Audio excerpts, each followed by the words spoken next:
Buen día. En esta ocasión la charla va a tratar sobre la coyuntura de la Segunda Guerra Mundial en México. Soy Cecilia Landa, profesora investigadora de la Facultad de Filosofía de la Universidad Autónoma de Querétaro. Se habla mucho en la historia, en la historiografía, sobre la coyuntura de la Segunda Guerra Mundial. ¿Qué significó para México este proceso? Pues fue un proceso muy importante porque gracias a todas las medidas que se adoptaron en ese periodo, México pudo aprovechar después la industrialización acelerada y transformar su economía de una economía agrícola a una de carácter industrial. Cuando Lázaro Cárdenas estaba por dejar la presidencia, él tenía interés en que un compañero de armas y un compañero de ideología, Francisco J. Múgica, fuera su sucesor. Sin embargo, las políticas de masas que él había llevado a la práctica, que habían provocado un enorme descontento de gran parte de la sociedad, y el estallido de la Segunda Guerra Mundial, entre otros factores, promovieron que se eligiera a un sucesor que fuera mucho más moderado y con el cual se pudieran trabajar aquellas políticas de alineación con Estados Unidos y los aliados frente al conflicto bélico. Fue así que se eligió a Manuel Ávila Camacho como sucesor de Lázaro Cárdenas. Era también un militar muy connotado, pero de carácter moderado. En él se podía confiar para poder llevar a la práctica las políticas que eran necesarias para hacer frente a la Segunda Guerra Mundial.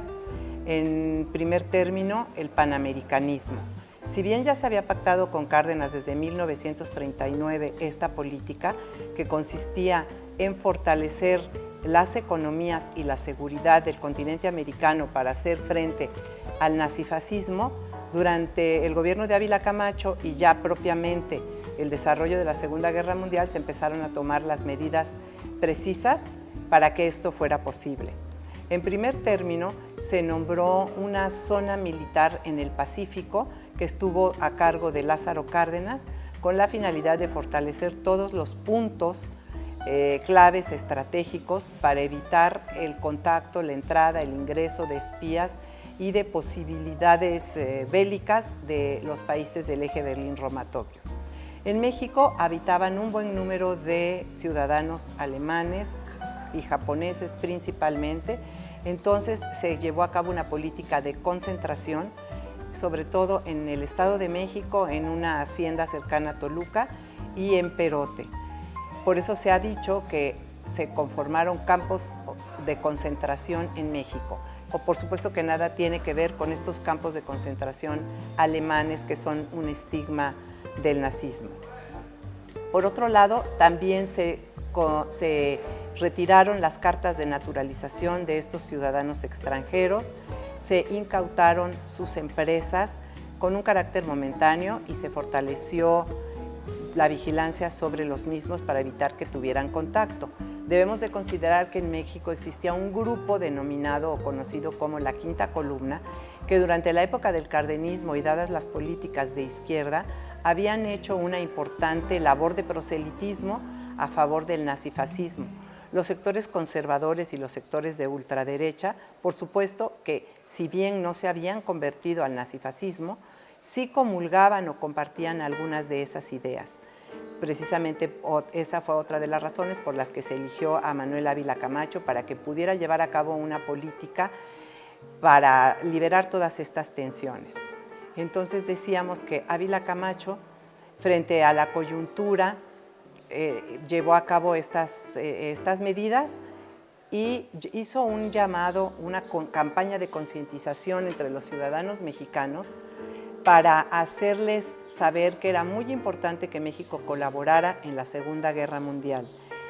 Todavía no se había dado la declaratoria propiamente de guerra ni la inserción de México de manera activa en la Segunda Guerra, pero sí se iba a llevar a cabo lo que se conoció como la batalla por la producción. Esto consistió en reconvertir la economía mexicana a una economía capaz de satisfacer las necesidades de la serie de productos que los estadounidenses no podían llevar a la práctica justamente porque su economía se reconvirtió a una economía de guerra. Entonces le encargó a los países latinoamericanos la producción de manufacturas y la solicitud de una gran cantidad de materias primas. Para que todo esto fuera posible, Estados Unidos, además de capacitación militar, vendió maquinaria y equipo a bajo costo y facilitó créditos necesarios para la instalación de aquellas industrias que se iban a dedicar a la producción de todos estos insumos que Estados Unidos necesitaba: alimentos, ropa, equipo, materia prima, una gran cantidad de minerales de diferente tipo para la economía bélica, para la industria del armamento, etc. Entonces, cuando se dio la explosión y el hundimiento de los dos buques petroleros mexicanos, Potrero del Llano y Faja de Oro, México, después de toda la presión que recibió por parte de los aliados y principalmente de Estados Unidos para que definiera su postura, decidió declarar la guerra. Y entonces esta participación mexicana en este conflicto bélico no consistió precisamente en una participación de carácter militar, porque México no tenía ni las posibilidades, el equipo ni el entrenamiento necesario.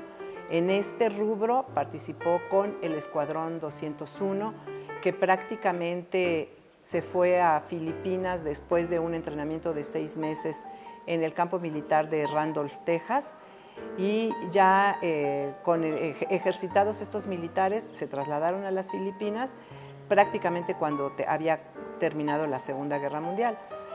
Este Escuadrón 201 entonces participó con un carácter de apoyo más bien terrestre que aéreo.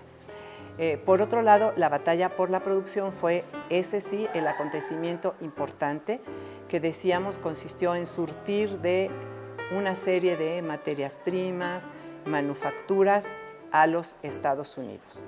Fue preciso que para que esto fuera posible, el corporativismo creado por Cárdenas se pusiera en acción. Vicente Lomardo Toledano aceptó amarrarse el cinturón, como se dice, tratando y hablando con sus trabajadores afiliados a la CTM para que no hicieran movilizaciones de ningún tipo, para que no fueran a la huelga, para que no pidieran aumentos salariales y se dedicaran a la batalla por la producción. Se cambiaron las leyes, la Ley Federal del Trabajo, se fortalecieron los mecanismos de control para evitar que en los sectores estratégicos de la economía, como era petróleo, ferrocarriles, energía eléctrica, etcétera, hubiera paros y movimientos que pusieran en riesgo la estabilidad política de esos años. Se modificó la ley federal y se estableció el término de huelga ilegal, de manera que pudieran controlarse cualquier movimiento ajeno que pusiera en riesgo el compromiso de la productividad en México. Por otro lado, se inició también lo que se conoce como la política de las rectificaciones agrarias. Dado que se benefició a la iniciativa privada, se dio preferencia a todos aquellos propietarios que iban a dedicarse en sus tierras a producir suficiente materia prima necesaria para satisfacer el mercado estadounidense. Por lo tanto, en los casos en donde se habían establecido en la época de Lázaro Cárdenas las cooperativas de producción y consumo, como en el caso del Enequén, se devolvieron a los empresarios privados la maquinaria y el equipo para que pudieran ellos empezar a producir de manera acelerada el Enequén necesario que se necesitaba en este mercado extranjero. En varios casos también se devolvieron las tierras que se habían expropiado a los propietarios privados y se frenó el reparto agrario. Si bien en el discurso se seguía manejando que era una voluntad revolucionaria el repartir la tierra y llevar a la práctica el artículo 27 constitucional, el discurso se empezó a modificar de una política de masas y de una lucha de clases por uno de justicia social.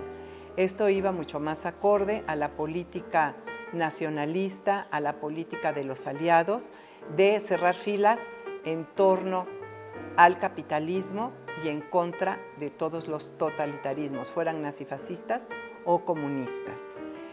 Fue entonces que empieza a echar marcha atrás a a las políticas agraristas, a las políticas obreristas, y esto va a permitir realizar esta batalla por la producción.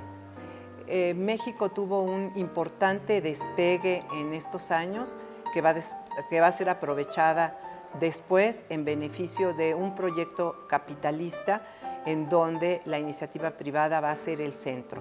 Los sectores populares, campesinos y obreros van a vivir el inicio del desplazamiento de estas políticas cardenistas, política de masas, que los habían beneficiado en mayor medida. Este proyecto nacional popular, que había sido incluyente, se va a convertir de manera paulatina en un proyecto nacional corporativo excluyente, en donde se va a poner en práctica ese gran aparato de control que se había originado en las corporaciones del periodo cardenista. México tuvo la oportunidad de despegar industrialmente, con una maquinaria y un equipo que al final de la Segunda Guerra ya para Estados Unidos era obsoleto. No obstante, eso permitió que en la década de los 50 se diera lo que se conoce como el milagro mexicano y el desarrollo estabilizador mediante el proceso de sustitución de importaciones. Hubo una oferta, digamos que hubo una oferta para beneficiar a estos sectores populares que se habían amarrado el cinturón en beneficio de la batalla por la producción.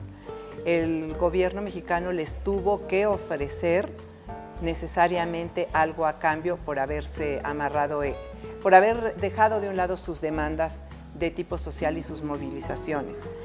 La promesa fue el establecimiento del Seguro Social.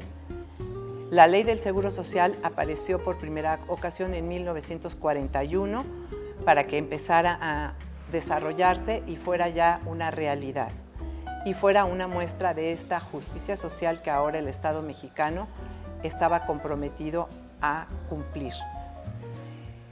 México tuvo un crecimiento, como ya comentábamos, muy importante, pero es un hecho que durante el sexenio de Manuel Ávila Camacho y la Segunda Guerra Mundial, esta política revolucionaria empezó a echar marcha atrás y se va a privilegiar la iniciativa privada, se va a privilegiar a los civiles.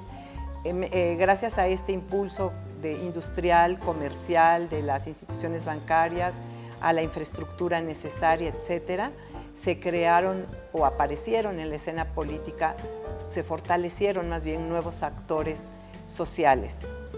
Estos nuevos actores sociales civiles egresados de las universidades, formados en algunas de las escuelas técnicas que Cárdenas había establecido, van a empezar a exigir nuevos espacios. De ahí que para la sucesión presidencial en 1946 se pensara en que después de veintitantos años un civil dirigiera a la nación. Y hubo varios precandidatos, pero el elegido fue Miguel Alemán Valdés, el primer civil. Ya este proceso de transición en donde ya no los militares van a gobernar México, pero sí políticos civiles, se le conoce como la modernización del autoritarismo, que respondió justamente a todos estos cambios sociales que se habían vivido durante estos años. Muchas gracias.